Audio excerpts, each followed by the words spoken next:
Welcome everyone to Fashion Industry Trends, Converting to Employee Ownership. This is an Owner to Owners program, an Employee Ownership NYC initiative. Today we're going to learn about employee ownership as a trend within the fashion industry that is very relevant right now as we're emerging out of COVID. We're going to learn about employee ownership's impact on businesses, their workers, and the industry at large. And just as a quick primer, employee-owned businesses are businesses that are owned and managed in part or completely by the people who work there. Businesses can start as an employee-owned enterprise or become employee-owned with the support of free city-funded services that are provided by owner-to-owners and the Employee Ownership NYC initiative. These are all city-funded, so this is something to take advantage of, especially if you are living and working here in New York City. You can begin to explore employee ownership today at no cost by visiting owner2owners.nyc or calling 646-363-6592. And we'll be including this information in the chat box as well, so you can write it down. We'll get an opportunity to hear more about the services that Owner to Owners provides later on in our presentation. And we have a great discussion planned for you today, so we're really excited about it, featuring two employee-owned enterprises approaching growth from two different perspectives. And we'll have a short Q&A session following our discussion. If you have any questions as the discussion is taking place throughout the hour, please use the Q&A feature or chat them to our panelists. We're more than happy to answer them. Now, I would like to introduce Sonja Park from the New York City Economic Development Corporation. As Vice President on the Industry Innovation Team at NYC EDC, she supports fashion through education, technology, and real estate development programming. Prior to her role at NYC EDC, Sonja worked in the fashion industry for 18 years, focusing on product development, production, and supply chain operations.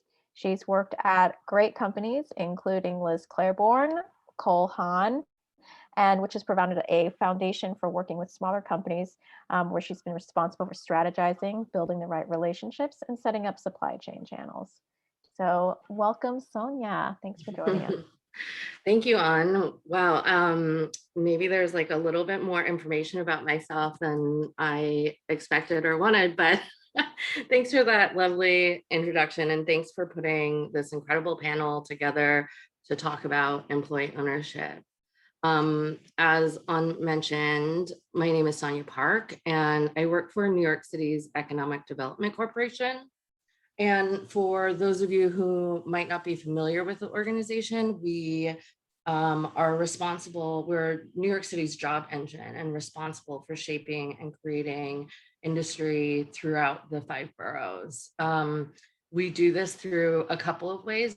We asset manage 66 million square feet on behalf of the city.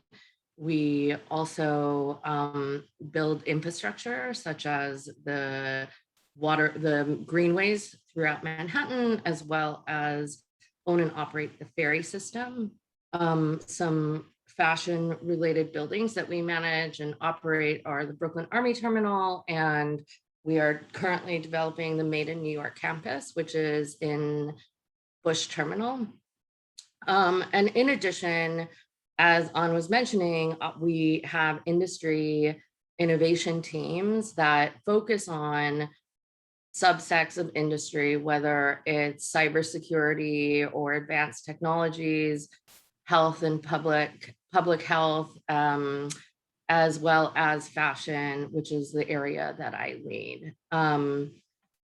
Programming that we've had runs from design to marketing to sales, and all the way through manufacturing. New York City and New York City's fashion industry, as well as the fashion industry writ large, is a sophisticated trillion-dollar industry. And, consumers spend billions of dollars on apparel and footwear, a lot of which up until, up until like the late 90s were manufactured and created in New York City. The industry encompasses everything from textiles, wool farmers, to designers, manufacturers, and people that market products locally in New York and throughout the US. This industry in the United States employs 1.8 million people, and in New York City, it employs over 175,000 people. That's 4.6% of New York City's private sector jobs. It's a lot. There are a lot of people that really round out and make things throughout this industry here in New York City. So against that backdrop, New York City remains a global fashion power. We all know that it's always Milan, Paris, New York, and London, and more fashion designers work in New York City than anywhere else in the country. And the metro area alone accounts for 1 in 3 of nearly 19,000 fashion designers throughout the US. Like any industry, fashion was affected by the COVID pandemic. And as we are starting to see businesses come back, we can see that a lot of trends previous to the pandemic have been accelerated. Some of those trends being shifts to digital platforms. This affects, a lot of things in many ways, especially manufacturing. Especially with digitization, speed to market is so critical, which, certainly affects and puts preference on localized markets. In addition, fairness and social justice have become incredibly heightened, which, speaks to cooperative quite well. And, when we think about that as well, there's worker welfare and human impact. Then in addition, flexibility and agility within operational resilience has come to the forefront as important within fashion and fashion manufacturing. And finally, being able to connect to the consumer is critical as well to fashion brands, as well as manufacturing. All of these trends present a huge opportunity to businesses in New York City, and especially as we're thinking about localized markets. You can think about sustainability from an ethical point of view, as well as a green business point of view, where if you're making things locally versus putting things on an airplane, whether it be your raw materials or anything of that nature, if everything is within 5 to 10 miles of you, that makes for an incredibly salient story for your product. Your vendors, the person that's cutting your fabric to the person that's cutting your pattern, and being able to tell that story to the consumers, I think is incredibly moving and important, especially because we know that everyone was affected by COVID, and everyone can feel that human interest of knowing your neighbor and knowing more about everyone and where things are coming from.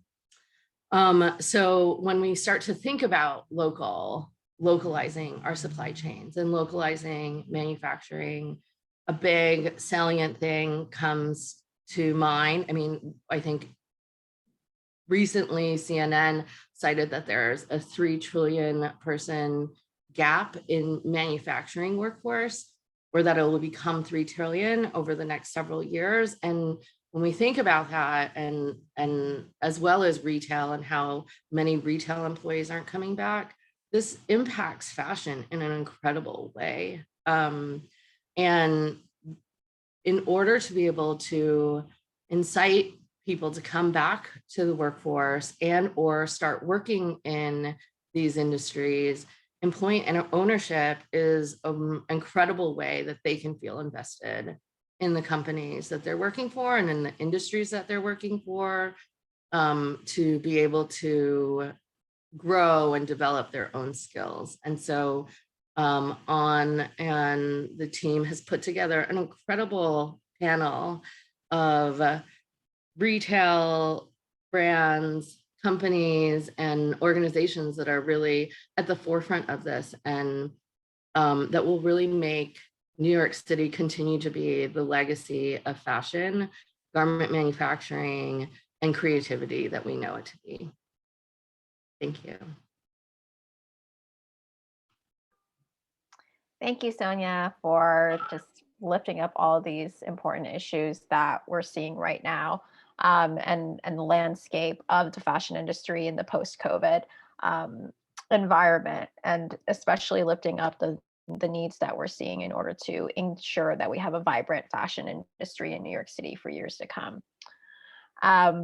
Oh, and also a quick introduction to myself. I don't think I introduced myself at first. I'm An Tung Wing. I am with Owner to Owners. So thanks everybody for being here.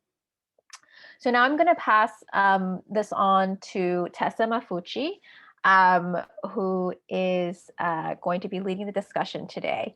Tessa is an educator, researcher, and organizer advocating for sustainable fashion economies. She teaches fashion history and theory at Parsons School of Design and Pratt Institute, currently acting as a departmental sustainability coordinator to help advance campus-wide curriculum and programming goals for sustainable design strategies. Tessa's research focuses on the intersection of fashion and labor with an emphasis on sustainability, technology, and material culture. She's received the Made in NYC Fellowship and holds a BA from NYU's Gallatin School and an MA in Fashion Studies and Digital Humanities from the Graduate Center at CUNY. Tessa is joined today by Amy Hall from Eileen Fisher and Ngozi Okaro of Custom Collaborative. Amy Hall is currently Vice President, Director of Social Consciousness at Eileen Fisher. She supports the company's efforts to practice business as a movement, collaborating internally and externally to guide the company towards ever increasing human, environmental, and economic sustainability, and shepherding the company towards its highly anticipated B Corporation certification. Ngozi Okaro is the Executive Director of Custom Collaborative. She is an advocate for socioeconomic justice, aiming to bridge gaps between constituencies, fashion industry workers who want fair compensation, and thoughtful consumers who want quality clothes, as well as a natural environment. So welcome, everyone. Thanks for being here. Wonderful. Thank you, Antu. I am so excited for today's conversation and really happy to have Ngozi and Amy here to share all of the expertise and knowledge that they've both gathered through this work in the field, really doing it hands-on. We have about half an hour, I think, for our conversation, and I would love to start us off with Ngozi. First, just because I love the color story that you have on today, Ngozi, the background and the top, perfect for our fashion panel. Love the colors. So I was thinking that maybe to start, Ngozi, if you could share a little bit about first, just the origin story of Custom Collaborative, what you all do, why Custom Collaborative came into being, and also just a little bit about Custom Collaborative as a co-op developer, because that's part of the many things that you all do. And then we'll go over to Amy to hear a little bit about the story with Eileen Fisher. So Ngozi, do you want to start us off and kind of give us the sprint through Custom Collaborative's history?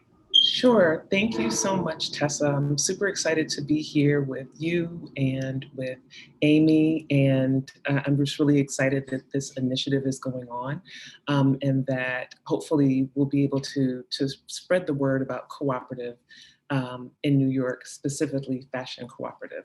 So as Antu stated, I'm the executive director and founder of Custom Collaborative. We're a nonprofit social enterprise in New York focused on providing equitable earned income opportunity for women within sustainable fashion. So that means that our work centers around providing opportunity for Black women, brown women, again, low, no income, and immigrant women, really the people who form the backbone of the fashion industry, but proportionally receive the lowest amount of value that comes from the work that they do. There are 3 parts to our work. We have a training institute that's 14 weeks, 30 hours per week. Women learn personal finance, entrepreneurship, and of course, designing and creating clothing. A business incubator where we provide additional support to them, as well as other small and emerging designers. And the reason we're here today, the Fashion That Works Cooperative Development Program. And Fashion That Works Cooperative Development Program launched a co-op, Fashion That Works production, in 2020. And so I'm so excited to be able to talk more about that today. But really the reason that Fashion That Works is starting co-ops and working in cooperative development. Oh, we lost you, Ngozi. You got muted. Sorry about that. Sorry. No worries. I know it's always busy in the studio. Yeah, sure. So the reason that we started the cooperative portion is because we wanted people to be able to work together, to work collaboratively on projects. So it's one thing to have your own small business and do all of the marketing and production and, you know, receivables. And we think that it's better for people to be able to work collaboratively, you know, again, collaborative. And, you know, secondarily, people who do not have work authorization in the US can legally work if they are an owner of a cooperative. So, you know, while we cannot completely transform the economy, we can definitely create pathways for people to have better opportunity, and of course to create clothing that fits and doesn't add problems for our ecosystem. Wonderful. Thank you so much, Ngozi. All of the work at Custom Collaborative is really such a vital part of New York City's cooperative ecosystem, which is, you know, a really great cooperative group of humans overall as well. So it's really exciting to hear a bit about that work, and we'll dive in more for sure. So I'd love to now go over to Amy, if you would also share for us a little bit of this sort of arc of history with Eileen Fisher's story in terms of how the brand sort of began, some of those core brand values that were already in place, and then share a little bit about the conversion to employee ownership in terms of how that process took place. Sure. Hi, Ngozi. We just talked last week. It's so fun. We have so we were founded in 1984 with a traditional corporate structure, and however, we've always been a bit kind of unusual as a company. People who know us know that we have long embraced certain kinds of values right from the beginning. One of the earliest ones was Eileen placing a tremendous amount of value on the employees themselves. She always recognized that she herself didn't have the answer to, didn't know how to do a lot of the things that we were trying to do as a company. She doesn't even consider herself a designer. So, you know, she's always leaned on the people that she's brought into the company to make things happen. And so part and parcel of that was employee well-being, and of course a shared sense of responsibility for the company, which we've always described as collaboration inside the company, and also joy. So always wanting to celebrate the shared successes that we've had. And it wasn't until, so we were founded in '84, and it wasn't until 2005 when Eileen decided to restructure the company a bit. She had a number of options in front of her. She could have looked for a buyer. She could have sold the company like a lot of companies do. By the way, up to this point, we were 100% owned by Eileen. Company's always been private. She could have decided to leave the company to one of her heirs. However, she decided to recognize the contributions that the employees have made to the company all these years and formed an ESOP, an employee stock ownership program. I always wonder if the P is a program or plan. I always forget. And so in 2005, she sold about 33% of the company to employees. And now today we're about 41% employee owned. So she still does maintain majority ownership, but it's, you know, close second is the employees. And because of that, we've been able to carry forth the core values of the company in a way that just continues to make not only just moral sense, but strong business sense for the company. That's wonderful. It's really exciting. And I think with what both of you shared, what I'd love to talk a little bit about next is this idea of entrepreneurship that Ngozi first surfaced. And I think what you also shared, Amy, brings up this idea of sort of everyone as an entrepreneur, everyone in the company having that entrepreneurial spirit and being invested in the success of the company, the longevity of the organization. And so Ngozi, maybe if you could share a little bit more about how Custom Collaborative fosters that type of leadership and entrepreneurship training. And then maybe Amy, if you want to comment also about how that is developed and fostered at Eileen Fisher. But yeah, Ngozi, do you want to start us off with how Custom Collaborative trains on this? Sure, thank you so much. So as I said, we do entrepreneurship training. So our Training Institute curriculum is 420 hours, and 60 of those hours are devoted specifically to entrepreneurship. So that means that, people learn, everything about having their own business through both our entrepreneurship coach and then visitors. One of the things that we require for graduation from the training program is for people to have created a business plan, right? So our graduation is a fashion show. People walk down the runway wearing a garment that their classmate made, and that's the fun part. But what people don't see behind the scenes is a business plan. And so you have an idea, your ideas are valuable. And so what we try to encourage people to imagine as being able to put their ideas into fruition. And it doesn't require an MBA, right? I don't have an MBA, but I launched Custom Collaborative. And so part of our work is the training as well as leadership development that's built in. So, each person has to present a garment they made and describe it to the class or to other people, doing a presentation in that way. Everyone understands, when they leave us, basic bookkeeping. So how do you make sure that your pluses and your minuses even out and that your pluses are more? And also costing, right? Just because you see something in a store that costs $50 doesn't mean that that's the price that you can sell it for. And so that goes along with sustainability, because as Sonja indicated, sustainability is both ethical business as well as ethical environmental practices. And so we're really happy to bring that out in people, entrepreneurial spirit. I mean, I think that so many people have it. When Amy and I were talking last week, she was talking about entrepreneurship. And so we've all got some good ideas, and sometimes we just need a little bit of support for turning those ideas into income streams. Yes, I love that statement so much, like that we all have this entrepreneurial spirit within us. We all have really good ideas, but it's often just these systems and structures that we have become accustomed to that don't facilitate the sort of lateral sharing, or we end up very siloed. We end up kind of only doing our own work and not stepping outside our kind of areas of comfort maybe.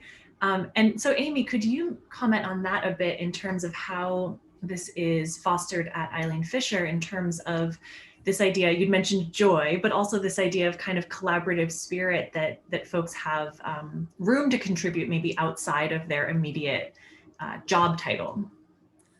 Yes, and I wish I could say it was as structured, I guess, as Ngozi has described her approach to this. For us, it's been, a lot of this has just been kind of an evolutionary or organic experiment, I guess, over the years, where we've will offer,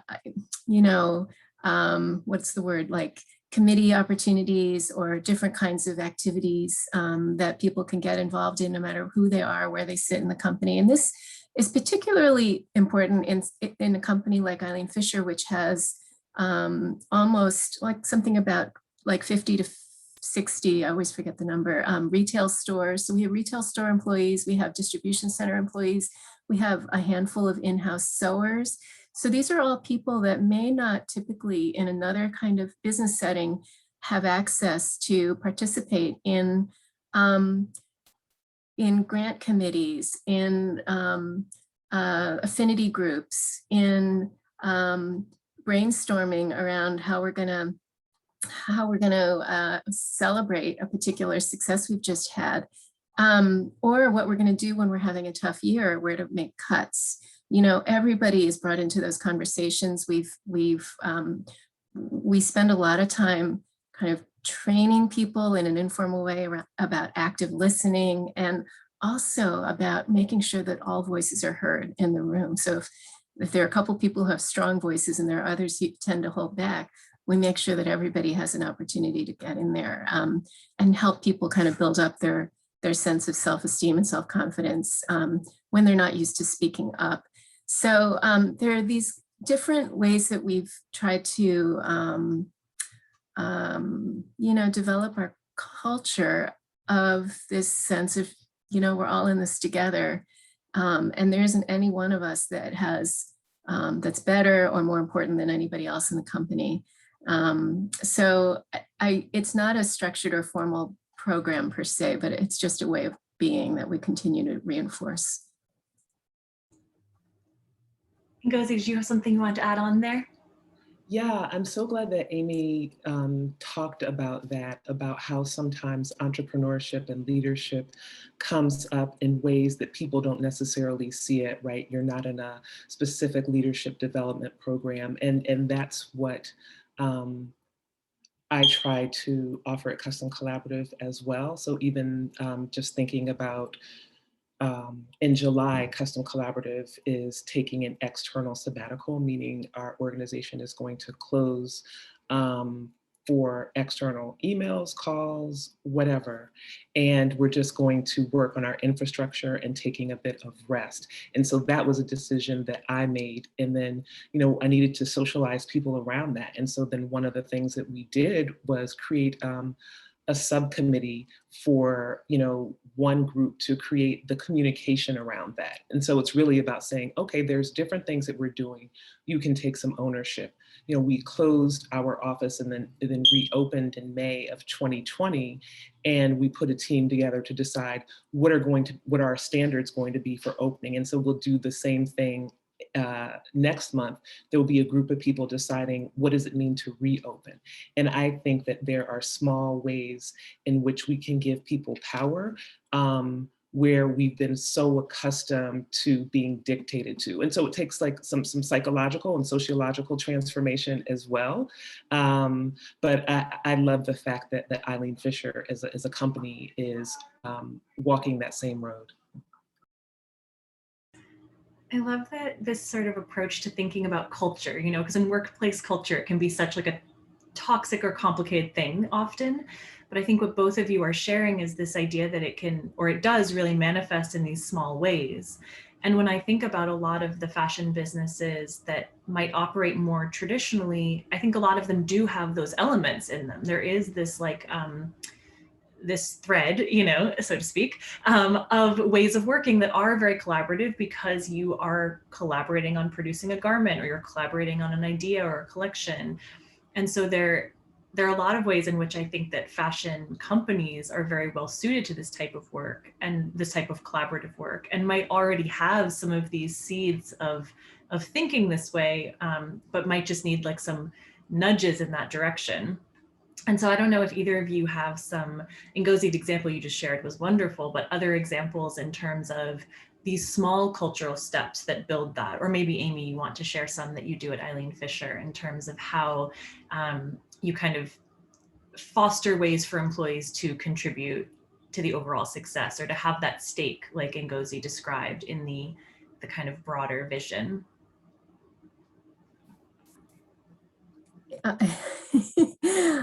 It's so funny. I've been with the company for a really long time, and I sometimes coming up with specific examples, everything starts to blur together. So a couple of things that stand out for me over the years are, well, for example, we've had some really interesting and fun volunteer programs where we would send somebody away for a week to volunteer with a collaborative, a corporate collaborative volunteer effort called In Good Company. And anyway, like I got to go plant seedlings on the Louisiana coast right after Katrina. And, but anyway, and we've also done the climate ride where we'll send people on these, week-long bike rides or hikes. And anybody, it's open to anybody who wants to apply. And we're always looking for, people at all levels of the company to participate. But other examples, we've, one year when we were celebrating an anniversary in the company, one of the company's anniversaries, one of the 5 or 10 year increment anniversaries, we asked everybody for ideas about how to celebrate, and everybody, whoever it was, anybody could contribute an idea. And many of the ideas were selected and acted upon, and they, and can I think of an example? We did something in our supply chain. We gave red packets out to people in our supply chain, for example, just as a way to recognize the people who make our garments. We've also, I mentioned when we have had tough times, what do we do about that? It's not about, leadership saying we're going to axe these 5 things. We'll go to the employees and say, what do you want to do about this? We're down this much percentage and we need to find ways to save. And there have been a couple of years where employees have voted not to have our very expensive holiday party or our fairly expensive summer picnic. The largest group of leaders in the company, it's basically directors and up, 1 year voted to have a pay cut to help everybody else remain whole. And so there are things like that happen. I could probably come up, if you give me another 20 minutes, I'll come up with some other ideas. There's a lot of good examples over a long company. And then that's actually another thing that I think is really important to note is just the longevity of Eileen Fisher. I mean, it is a long-standing leader in the sustainable fashion space, but also just as fashion businesses go, a lot of them do not last as long as Eileen Fisher has. And I think that alone speaks to the, value of this type of business model, which is the sustainability from a financial perspective of this way of working. And really, just the fact that when you're combining a lot of ideas and when we're thinking long-term, that lets the company continue, in perpetuity, we hope. And so that Custom collaborative is going to beat us in longevity. I have no doubt. Well, there are some companies that are thousands of years old that have sustained. There's like a mochi company in Japan that I read about recently that it's gone on generations and generations, and it is a cooperatively run organization similarly. And so I think that might be a perfect, segue now to talk a little bit about this idea of the, not necessarily just legacy planning, but this idea of the employees having a stake in the longer term success and health of the company.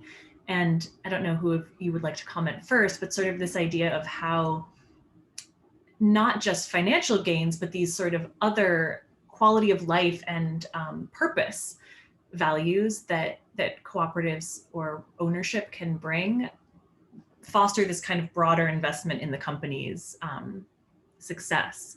So I don't know, maybe Ngozi, if you want to speak a bit about sort of how this idea of shared ownership is fostered at Custom Collaborative, how sort of there's a stake beyond just financial, that there's a lot of other values going on. Yeah, sure. Thanks, Tessa. So I think that some of the values, like there's a couple of core values. One, of course, is protect the environment, and another is not just protect, but help women thrive, right? And again, knowing that women do most of the work in the fashion industry, we're focused on, okay, so how does that really work for us? And so with Fashion That Works production, they were incorporated last year, I guess, June 2020. We've been talking to them before and since about what are their goals, what's most important to them. And the things, one of the things that I've heard was, health insurance for our families, right? Somebody else said, I want to be rich. And then somebody else said, and I want us all to be rich together. So it's really about like a communal spirit, which includes asking each individual, what do you want for yourself? What do you want for the group? And then the group has to decide those things also. And then of course, there's providing the tools and support and guidance that we can, because we know that communities have been, underinvested and like stripped of wealth. And so in order to bring it back, we have to do some building up. So to provide a strong foundation. But I would say that the most important thing is really asking people what they want and incorporating that into any leadership or guidance that we can provide. And so since Eileen Fisher has been doing this for so long, I want to turn to Amy.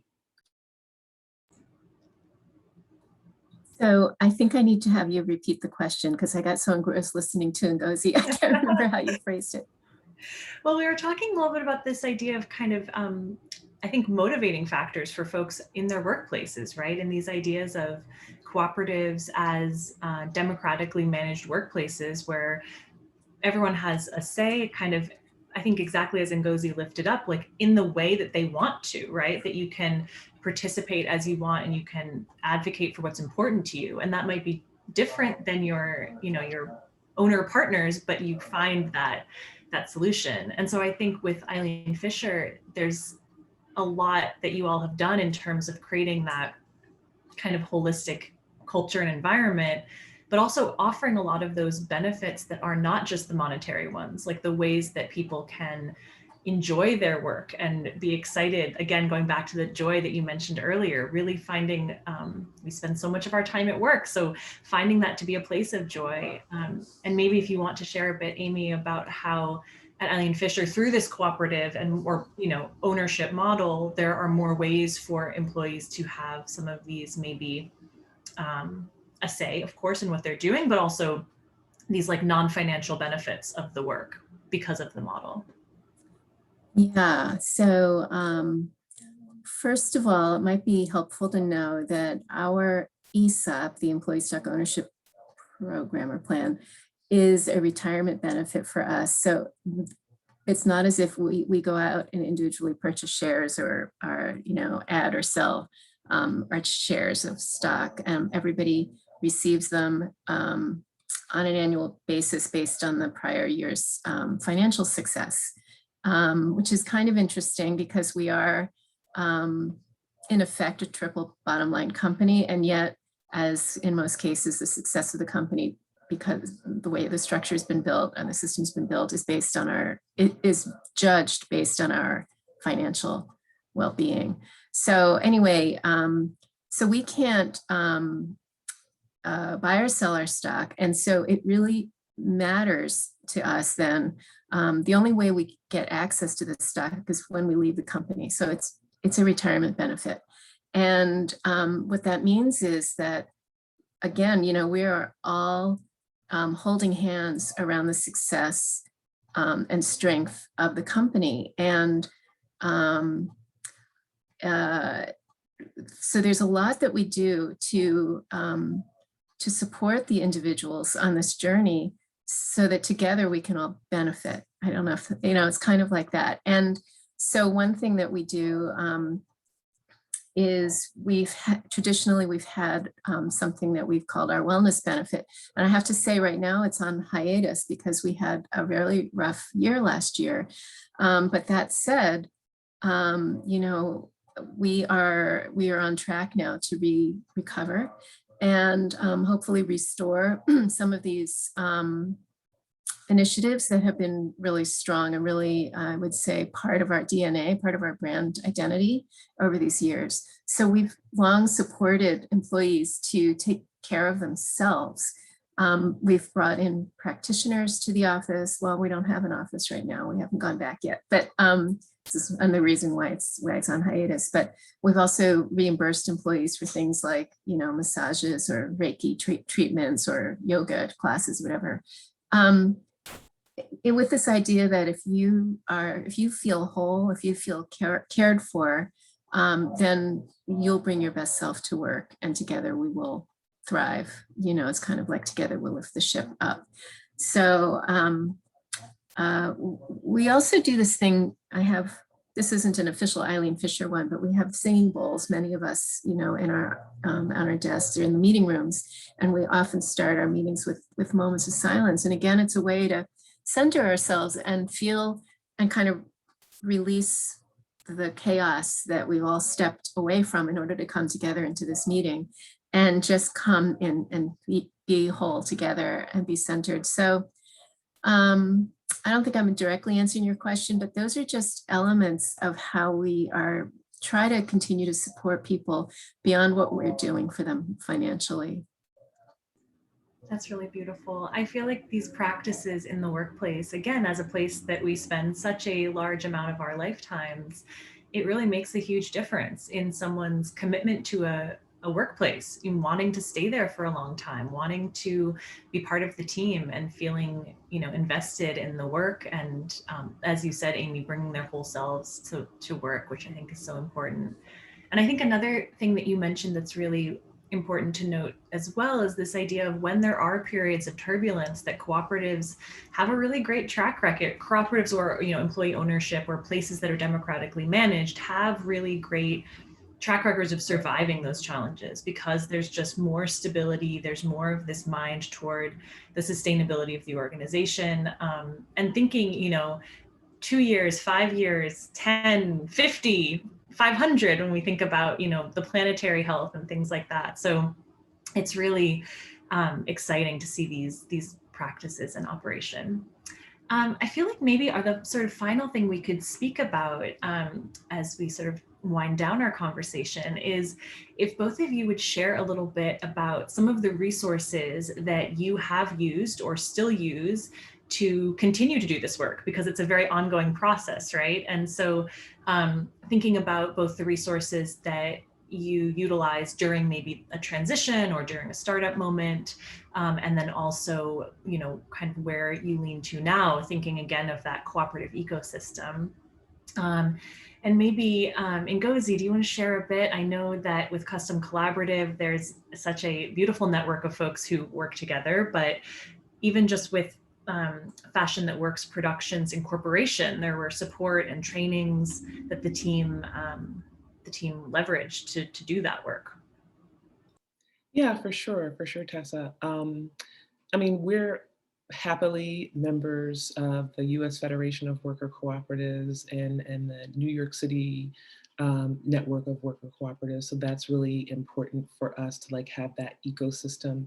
And even though I guess they would be what would be considered a trade association, it's not just about advertising, but that there are actual resources that are shared regularly, whether through newsletter or website or even somebody, calling to talk about it. And cooperative process and people who have a cooperative ethos remind us of the humanity. So it's so important to remember that we're not just machines and we might need some other things. So internally at Custom Collaborative, for the past year, we've had an organizational psychologist come in about every other month to check in with us as we transition and give ourselves some tools. For our participants, we have now an agreement with a yoga teacher, and so we have yoga mats, but we want people to be really centered as we go through this trauma, because there was trauma through COVID, but there's also trauma now as we leave and go out into the world. And so the trauma may be masked or maybe disguise itself as excitement, but there's so much going on. There's so many changes that we need to be mindful and slow down and take care of ourselves as we move to the other side. Yeah, I love that. And especially this, again, really holistic approach to this work, right? We've had challenges and we've had trauma and we've had ongoing trauma and ongoing work. And so much of moving through that is about support and really recognizing that work in an ongoing way. Amy, would you like to share a bit about some of the resources that you all lean on at Eileen Fisher, and even especially with the ESOP transition, what were some of the tools or partners that you worked with? So I'm looking over my head because my dog is barking at a delivery Of truck course. outside, and I apologize. There's nothing I can do about it. No worries at all. So so when we first transitioned from a traditional corporation to an ESOP, we used 2 different outside resources. One was a financial consulting group that helped form ESOP trust. There's a whole technical, they really worked on all the technicalities of the ESOP with us. And then a consulting group that helped us with the cultural changes and helped with our internal employee education so that people could understand what exactly this meant for them. And that group was and still is an ESOP. So they had personal experience to draw from, and they connected us, well, not me, but leaders in the company at the time with other ESOPs so that they could learn from those ESOPs experiences. And I think that was really valuable in kind of demystifying the process and making people feel like this was a safe direction. I remember one of those companies in particular, I think that was perhaps most similar to us in size and culture was King Arthur flour. And to this day, I still buy King Arthur flour only.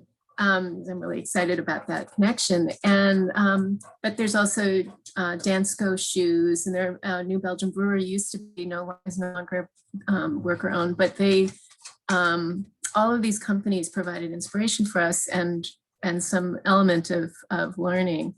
And then we established a train the trainer process at the beginning. So the consulting organization helped us, helped empower certain people inside the company to provide information to their colleagues so that we all became kind of comfortable with talking about this information. So that's how we did it in the early days. And then through the years, we've brought in any number of different kinds of consultants and service providers, depending on what our needs are, whether it's around wellness or around leadership training or diversity, equity, and inclusion, anything like that to help maintain and build on the cultural values that were important to us. Wonderful.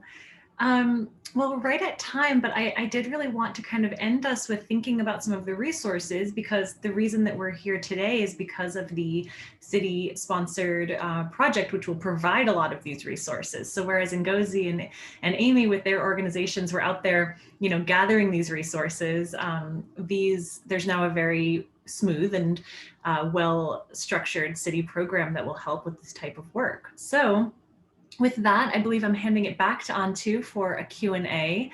I did just want to make one final note before we end, which is that Custom Collaborative, I believe, is having a sale on their face masks. So I just want to note that for everyone, if you want to support a cooperatively owned business, this is a great way to do it. But with that, I will hand it back to you, Antu. Great, thanks so much, Tessa, Amy, and Ngozi for joining us today. So before we get to the Q&A, we're going to learn a little bit more about what Owner to Owners is, and I am going to transition it to Michelle at the Working World. Michelle? Thanks. Yeah, so we are, Owner to Owners is supported by a group of TA partners like the ones that do similar work to what Ngozi and Amy had related earlier. Sorry for background noise. We're working out of the factories of one of the businesses that converted that we work very closely with. So yeah, we want to help create more stories like the ones that Ngozi and oh my baby, sorry, hold on, let me just show.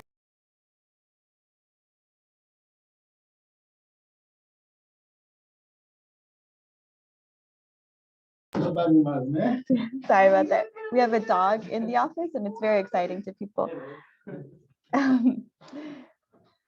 Make sure she's no, she should stay here.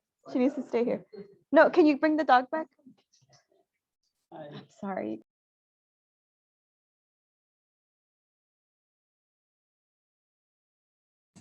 A dog is always the most exciting thing going on. I'm truly sorry. Otherwise, he would be, participating. Yeah, sorry, sorry about that. Yeah, so we want to create more stories like the ones that Ngozi and Amy were talking about. And one of the methods that we choose to do this through is helping by the business providing the capital support on behalf of the workers if the business wants to transition, and owners can expect a fair market price for that transition. And we do so in a structure that is related here on this slide. So if a business calls the hotline, they complete the survey and they speak to one of the partners, of which the Working World is one. And then we go through an eligibility assessment that is explained through all of these steps here. So there's evaluation involved. There's discussions of how we can provide the capital for the transition. And yeah, so if you go to the next slide, we'd like to encourage you to give us a call or visit the website and fill out the form. And with that, we can go to the Q&A. And again, apologies for the disruptions there. It happens to be lunch, I think, for the workers in the factory.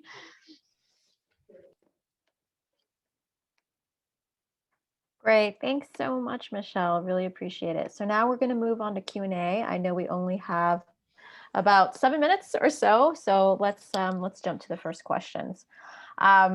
We are also joined, in addition to Michelle from the Working World, with Shelley Miller from the ICA group, who's also an owner-to-owners technical assistance provider. So first question, is every decision made by consensus, or is there still a single leader who overrules? What if the workers don't agree with the leader's decision? Shelley, do you want to get that started? And then Michelle, Sure. add? In cooperatives, that's a very flexible decision.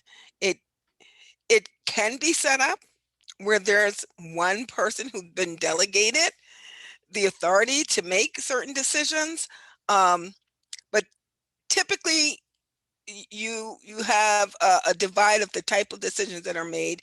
It is not really consensus saying 100%, because that will likely freeze all business, but you can do different combinations. There will be something that you want consensus on. Reaching for consensus would be kind of a goal, but it might be consensus -1 or 2, and that's like policy decisions as opposed to day-to-day business operating decisions, which you might want to have as a smaller team of people, or a delegated person. So Michelle, you want to add anything to that? Explain that perfectly. Don't need to add anything. Okay. All right. On to the second question. This is for Amy. How does an employee-owned enterprise handle the transition of a new employee from non-owner to part owner? Well, so back when we first became an ESOP, we had a whole bunch of in-house training. So everybody went from non-owner to partial owner at that time. And, there were a lot of questions. Of course, everybody had questions. So we had the training in bunches of small groups all over the company and all over the country. And we also had different forms of communication because people receive and absorb information differently. So our intranet, which is our in-house newsletter, and we had people available on call that others could call if they had questions. And then over the years, it's just been part of the employee onboarding orientation process. So those who are joining the system post the initial transition can learn about it and feel free to ask questions during that process. So I think it's pretty seamless. Thanks, Amy. Next question for everyone. Do employees ever resist contributing to business decisions? How do you help them contribute? Let's start with Michelle and then other folks add. Sure, yeah, this is a great question. Everyone is so used to not being involved in a democratic way in the running of a business. So there's quite a learning curve there. And it's really about identifying what those obstacles are and how to creatively meet them. One that we encounter very frequently is language. So if there's a bilingual company, the Spanish speaking folks sometimes don't want to participate. And so what we've done in that case is make sure that all aspects of training or teaching or meetings are done in a bilingual way, and that we encourage like Spanish language participation that we then translate into English, or we'll say this meeting is all in Spanish and we're translating into English. So that's just one example, but I'm sure Shelley would be able to add others. Actually, I can't really add, it just made me think about, like with co-ops, you would think, oh, what a wonderful opportunity. Everybody want to do this. But we actually find that there are situations where the employees, after the owner is ready to go and everything's set, will say, oh, no, we don't. We don't want to own this company. And there's a reason why really most people are employees, right? And not entrepreneurs. So that's kind of a battle that you're always fighting. What I would say that what we do is just focus on developing, and this is part of the training, what we call a ownership mindset. And as that develops more and more, you know, people's natural personalities will always rule, but as that develops more and more, people will come out of themselves and become more involved, and not just more involved in the company, but it's been shown that they become more involved in their communities, more involved in making political decisions, more involved in electoral decisions. Um, so it's just a process that takes time. But the reality is that I guess it's the American culture. Most people are not taught to be the owners of a business. One last question related to that. Is the decision-making process based on the percentage of ownership that the employees have? Thoughts?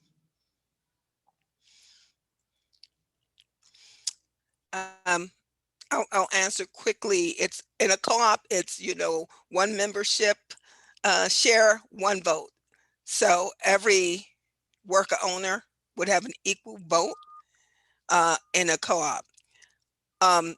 But if they own, say, 50% of the co-op, then it would be a vote for the 50% of those shares. And I would assume that's kind of a similar thing for how an ESOP might run, but I'll let someone else answer that part.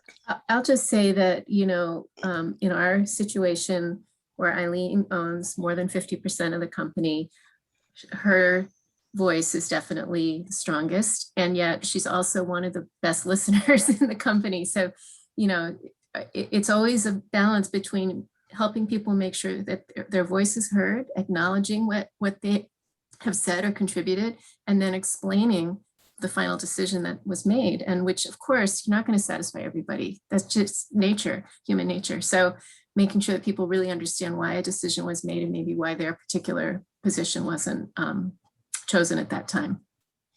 And I wanted to mention that one of the innovations in the industry is something that we call a democratic ESOP, which is run in a similar way with the decision making and open book management, all these kinds of things, as a co-op would be run. But typically ESOPs are not run that way unless that election's made. The only thing I'll add is that in traditional worker cooperative, it is one member, one vote. The member isn't always all of the workers. Usually there are different reasons why you become a worker member. But in a traditional worker cooperative, it is pretty evenly split. Wonderful. Thank you so much for joining us today, both participants and guests as well. Thank you, Tessa, for leading a wonderful conversation. Thank you, Amy and Ngozi, for sharing your stories of growth and impact on the experience of workers. And thank you, Sonja, for joining us and sharing with us the work that NYCEDC is doing. All right. And Amy, I want to say good to see you again, and great to see you join us. Bye, everybody. Bye. Have a great Thank you, one. and everyone, for putting together this panel. Thank you. Have a great day. Bye-bye. Thanks so much. Bye. Bye-bye.